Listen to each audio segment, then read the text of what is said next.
ദൈവസ്നേഹത്താൽ മനോഹരമായ ദിവസത്തിൽ വിശുദ്ധ ലൂക്കോസിന്റെ സുവിശേഷം 23-ാം അധ്യായത്തിന്റെ 34-ാമത്തെ വാക്യത്തെ ധ്യാനിക്കാം.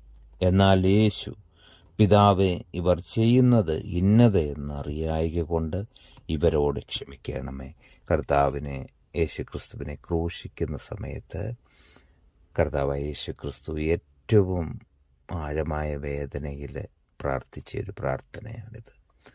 ഇന്ന് നമ്മുടെ ജീവിതത്തിലും തെറ്റിദ്ധരിക്കപ്പെടുമ്പോൾ, മറ്റുള്ളവർ നമ്മളെ ക്രൂശിക്കുമ്പോൾ, ജീവിതത്തിലെ എല്ലാ വഴികളും അടഞ്ഞിരിക്കുമ്പോഴും നമുക്ക് ചെയ്യാവുന്ന ഏറ്റവും ശ്രേഷ്ഠമായ ഒരു പ്രാർത്ഥനയും കാര്യവുമാണിത്.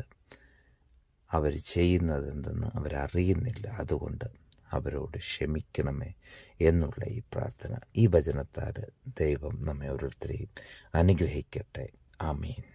കർത്താവേ, കരുണ തോന്നണം.